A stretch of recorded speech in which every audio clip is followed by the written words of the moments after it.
All right, guys. This is Acer of Spades over here in Province 93, kicking butt, and I am excited to bring you guys this Rise of Empires, Reign of Chaos, best heroes for taking tiles, guys. We will continue our Reign of Chaos collection with best heroes and Rise of Empires for taking tiles in season 1, guys. Okay, now these heroes may surprise you a bit, so make sure you watch the entire video, and more importantly, watch the follow-up video that I'm going to have on taking tiles on a high level. I'm going to break everything down for you guys and really give you a serious rundown on how to do things absolutely incredible. Just to give you guys a quick update on myself, I'm currently influence rank number 3.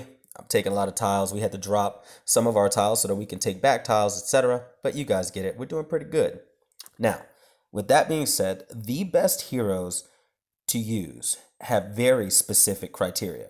So what you are looking for are the following. You want to make sure that these heroes don't have any prep on their skills if you can help it. You want them to target multiple targets if possible. And more importantly than anything else, you want high percentages. So you're kind of looking for a 50% and up rate of proccing, meaning these skills actually activate in battle. It's one thing to have a fancy skill. It's another thing if it never hits anyone. So with this in mind, you will notice quickly that many of your orange heroes do not fall in this category. So regardless to how strong your orange heroes might be in battle and they're fantastic for hurting somebody, they may not be doing you justice when you're trying to take tiles. So with this in mind, when taking tiles, you have to change your entire mindset from raw power and big legions to less troops and effective combat skills. So due to that poison damage that's going to happen when you have less loyalty than necessary to take that tile, the more troops you have, the more you're going to lose, and they end up in your coalitions for healing.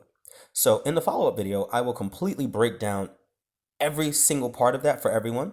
But for those of you who want to get a really good head start, the last shelter survival version of that entire breakdown on how poison damage works and how you can avoid having massive amounts of troop loss in your legions, that video will be in the description, and it's exactly the same thing, guys. It's just going to have different names. So the hero names are going to be different, etc., but it will tell you everything you need to know. So look for that in the description. Now, we all have different heroes, but here are the ones that meet the criteria that will be make taking tiles, of course, a piece of cake. So this order is going to be from least to greatest, and some of them are some really close calls. First up would be the Blizzard. She's really easy to get. She's one of the first heroes you get, and what's really good about her is that she has no prep and she does decent damage. Problem is she doesn't have the best percentage. It's only 40% on her first skill, but her second skill is 60% and it will give you multiple targets. Not bad at all. The next is Jungle Knight. Jungle Knight's at 45%, so he's a little better, and he's going to do 65% obviously better as well with multiple skills. The next is Armand the Wild. Now, what's cool about the Wild is he's one of the purple heroes that you can technically use in the third row. He's going to give you 50%. He's only going to hit one target on that first skill.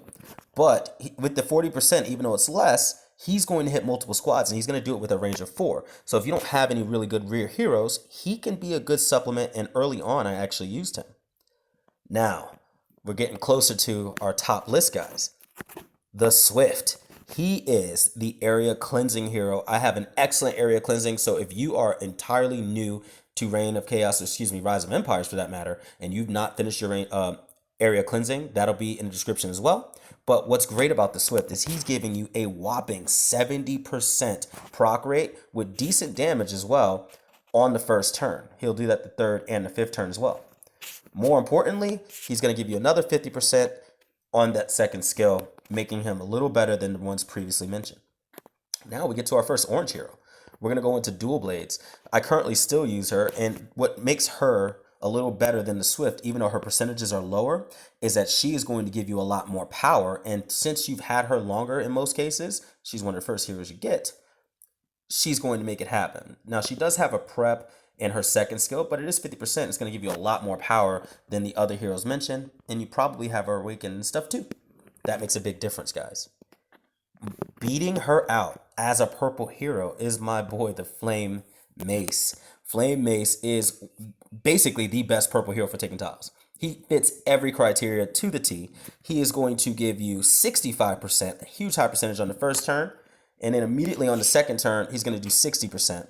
He has excellent range, so he can sit in that second slot where I have him. And even more importantly, guys, both of his skills hit multiple targets. He is ideal because you're probably going to have a 2-turn battle at the very minimum on taking these tiles. He's going to do an excellent job on these skills.